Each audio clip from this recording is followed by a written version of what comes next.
दा जोंनावथ' बुंनो थाङोबा निर्बासनाबो गोजान गैला दा जेसेबांनाखि जोंनि कर्मकर्ता हिसाबै मावथेफारि हिसाबै जिहेथु मावदों बे मावनायखौ नुनानै माखासे मानसिया जोंजों दा रायलायनायाव फैगासिनो दङ आरो फैबाय थानाय हिसाबै दा बेवहाय आहा आपडेट जागासिनो दङ आरो जोंनि नैबे केन्द्र मोनथामनि जिहेथु जोङो बिजिपि हिसाबै 100% जोंनि बे केन्द्र मोनथामाव देरहानाया खाथांखा दा बे खाथां हिसाबै आङो बुंनो हायो माखासे जिनिसा जोंनाव नैबे दा UPPLनिफ्रायबो रायलायगासिनो दंबावो आरो BPनिफ्रायबो रायलायगासिनो दंबावो दा बे खोथाखौ लानानै आं गुबुरबो बुङा आङो बुङो दाबो दरा खुला दङ नाथाय आङो बुङोल' जोंनाव दा जयनिं हाबाफारिया जाथ'ला खिन्थु सिगाङाव एसे रायलायोब्ला सारमोन एप्रच खालामनानैब्ला आं बेखौ इनफरमेसन होनो हायो आं सथि केन्द्र हिसाबै आं बुङो बेखौ खावलायो खिन्थु दानि जिहेथु थासारि बे थासारि हिसाबै जोंनाव बिराद मोजां दा जानानै दङ खिन्थु खोथा बेल' माने जोङो जों जाथि नोंबो नङा आंबो नङा बे जाथि हिसाबै पार्टिया थायो नंगौ बास्तब नाथाय बे पार्टि हिसाबै नों बबेबा मोजां मोना गावबागाव बिक्ति बेखौ जोङो बरायनायबो नङा आरो बुङाबो आरो बाहाय जोङो सोरजोंबा दाम होनानै लाबोनानै बे आंनाव हाबनांगौ आं बेखौ बुंनो थाङा नाथाय आं बिदिखौ लुगैया गाव जुदि गोसो जादोंब्ला मोजां मोनदोंब्ला फैथों हाबफैथों आंहा बाहाय दरा खुला आरो आं बेखौ एप्रच खालामहोनाय बाथ्राया हायो आंजों रायलायफैथों आं बेखौ खावलायनाय जादों आरो दा बे बेखौथ' माखासे जिनिसा बुंगोन हय नंगौ बे हारसासो बर' नङा खोथा जादों बेयो हारसाजों थांनानै बे जिनिसा पार्टिखौ बोखावनो नागिरदों जातिखौ फाननो नागिरदों बे रावा हय नंगौ बास्तब खिन्थु आं बेखौ बुङो लखालिबोल'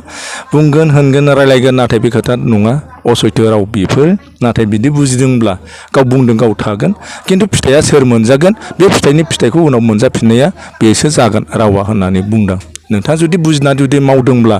था जोंबो बेखौ बरायाबो आरो जों नोंथांखौबो जों बेखौ लुगैयाबो आरो जोंबो जुदि नोङो गोसो मोजां दंब्ला फै आरो गोसोआ मोजां गैयाब्ला नाङाबो जोंनो नों बिदि सानदोंबा जों रावखौ बुजायाबो फोरोङाबो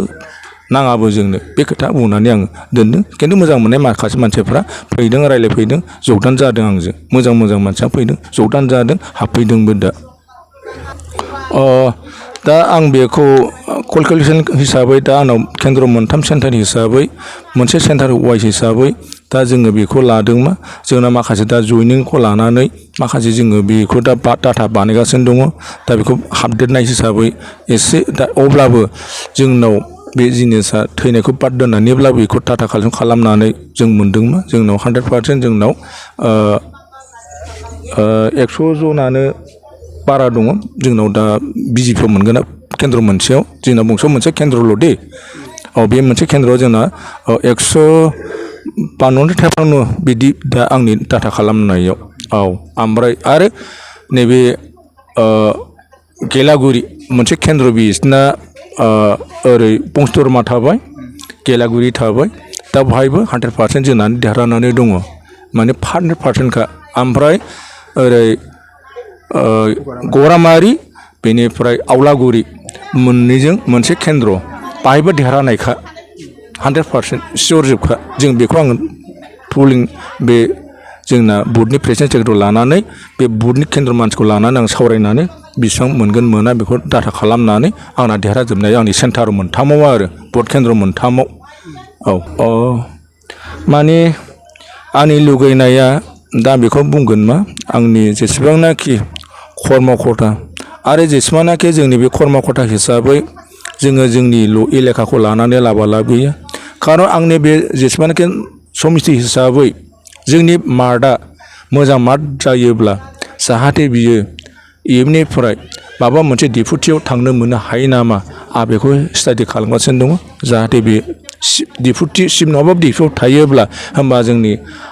साफ्रोमबो जोंनि ओनसोलनि आइ आफा रायजो राजाफ्रा बेवहाय एसे गांनाय उखैनाय बेफोर एसे लाबा लाब फैगोन आं बेखौ आसा दङ दा जाहाथे बिनि माखासे जिनिसखौ जोङो लाबा लाब थाखाय खामानि मावनो थाखाय आंबो जुजिगासिनो दङ आरो आंनि बे केन्द्र हिसाबै माखासे आंनि बे कमिटिनि जिहेतु बिबानगिरिफोर दङ दा बिथांमोनखौ आङो खावलायगासिनो दङ नाथाय बे जिनिसखौ आपडेट खालामनो थाखाय आङो दाबो खामानि दंबावो मावनांगौ होननानै आं बुंगासिनो साजुगासिनो दं खिन्थु जोंहा राजिब सारा 100% देरहाखानायखा खिन्थु आं बेखौ मोनसे आपडेट खालामनो थाखाय आंहा दा मोनसे नाम्बार पइन्ट बारायनो थाखाय डेपुटियाव जाहाथे जायगा मोनो बेनि थाखाय सेस्था खालामगासिनो दङ आं बेखौ बुंनाय जायो।